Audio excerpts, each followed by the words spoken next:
자, 어제 전 세계 경제와 외교가를 이제 발칵 뒤집어 놓을 소식이 하나 터졌습니다. 바로 도널드 트럼프 대통령이 또 한 번 트럼프다운 폭탄 발언을 이제 던졌다고 하는데 어떤 건가요? 네. 미국의 51번째 주, 혹시 어디라고 생각하시나요? 정말 많지 않나요? 트럼프 대통령이 워낙 네, 많이 얘기를 하다 보니까. 네.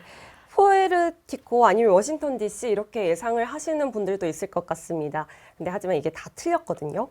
트럼프 대통령이 베네수엘라를 미국의 51번째 주로 편입하는 방안을 진지하게 검토 중이라고 알려졌습니다. 이게 단순한 엄포가 아니라 이른바 해방 프로젝트라는 구체적인 명칭까지 언급되면서 시장이 요동치고 있다고 합니다. 네, 사실 베네수엘라라고 하면은 경제 위기로 오랫동안 좀 고생해온 나라잖아요. 그런데 왜 갑자기 미국이 이 나라를 식구로 맞이하겠다는 건지, 역시 핵심은 뭔가 검은 황금, 이 석유 때문일까요? 네, 정확합니다. 경제적으로 본다면 이건 세계의 M&A라고 볼 수 있습니다. 베네수엘라는 확인된 원유 매장량만 전 세계 1위에 달한다고 하는데요. 약 3천억 배럴이 넘는데 이건 사우디아라비아보다도 훨씬 더 많은 양이라고 합니다.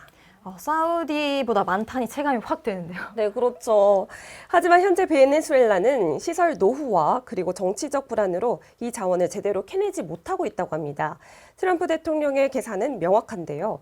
우리가 들어가서 인프라를 현대화하고 직접 관리한다면 미국은 영원한 에너지 걱정이 없는 초격차 패권국이 된다. 이 뜻이죠. 말 그대로 비즈니스맨 출신다운 자산 가치 기반의 접근이 되겠습니다. 네, 만약에 이게 현실화가 된다면 우리 이제 지갑 사정에도 좀 변화가 생길까요? 기름값이라든지 아니면 주식 시장 반응은 어떨까요? 일단 발표 직후 국제유가는 공급 과잉 우려에 하락세를 보였습니다. 하지만 에너지 기업들의 주가는 폭등했었죠. 엑선모빌이나 쉐브론 같은 미국 메이저 석유 회사들이 베네수엘라 유전에 직접 진출할 길이 열리기 때문입니다. 네, 우리 이 입장에서는 기름값이 싸지면 좋겠지만 이게 세계 경제 질서에는 엄청난 혼란이 될 수도 있겠는데요. 네, 맞습니다. 가장 떨고 있는 것은 오펙이라고 하는데요. 미국이 베네수엘라 자원까지 손에 넣게 된다면 사실상 전 세계 유가를 미국이 혼자 결정하게 된다고 합니다. 페트로달러 시스템이 공고해지는 수준을 넘어서 미국판 에너지 독점 시대가 오는 것이죠. 네, 듣고 보니 이건 좀 단순한 주편입보다는 중동의 영향력을 완전히 지워버리겠다라는 맥락으로도 좀 읽히는데 이게 법적으로나 정치적으로 정말 가능한 일인지 싶은데요. 자, 남의 나라를 갑자기 미국의 이 주로 만든다는 게 이제 현대사회에서 가능할까요? 사실 가장 그게 큰 문턱인 것 같은데요.